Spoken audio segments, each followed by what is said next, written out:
Phèdre, la reine d'Athènes, avoua sa confidente, son amour interdit pour Hippolyte, le fils de son époux, Thésée, et de la reine Amazone, Antiope.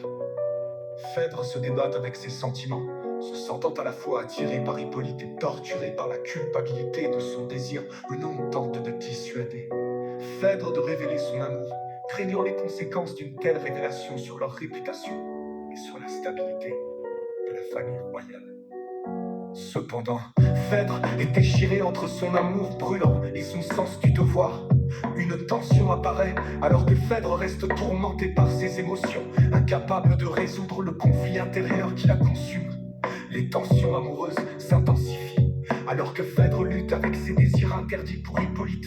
Malgré les avertissements de None, Phèdre décide de confesser son amour à Hippolyte, espérant que cela soulagera son tourment intérieur. Cependant, Hippolyte révèle à Phèdre qu'il est amoureux d'Aricie, une princesse exilée. Ce rejet provoque une détresse encore plus profonde chez Phèdre, qui se sent déshonoré et abandonné. Pendant ce temps, Thésée, le mari de Phèdre, est présumé mort, ouvrant la voie à une série de révélations et de drames. Phèdre est laissé seul avec ses émotions tourmentées, incapable de surmonter son amour partagé pour Hippolyte.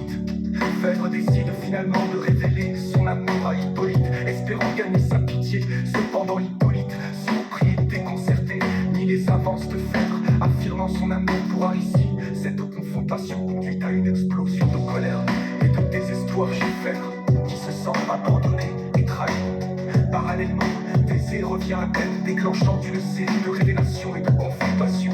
La tension est palpable, alors que les conséquences tragiques des passions maîtrisées commencent à se dérouler. Thésée confronte Hippolyte à propos de l'amour de Phèdre. Hippolyte nie fermement ses accusations et Thésée, aveuglé par la jalousie, le maudit et appelle la vengeance des dieux. Cette scène déchirante est suivie par une série de malheurs, y compris la mort tragique d'Hippolyte dans une attaque de monstres marins provoquée par la malédiction de Thésée. Avant de mourir, Hippolyte révèle à Thésée la vérité sur son innocence et accuse Phèdre de l'avoir accusé à tort.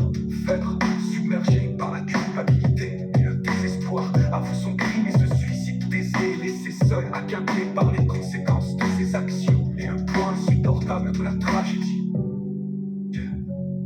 Thésée, roi d'Athènes, celui-ci est porté disparu dans la guerre qu'il mène contre les enfers, poussé par sa nourrice, qui ne comprend pas la cause de l'infinie tristesse de sa maîtresse.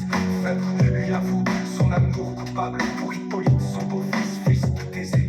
Le destin de Phèdre montre la submersion de la raison par la passion, égarement dans le mal.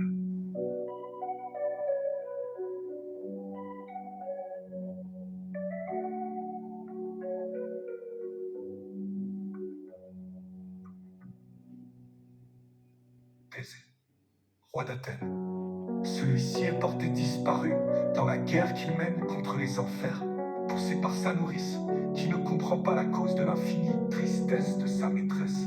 Phèdre lui avoue son amour coupable pour Hippolyte, son beau-fils, fils de Thésée. Le destin de Phèdre montre la submersion de la raison par la passion, l'égarement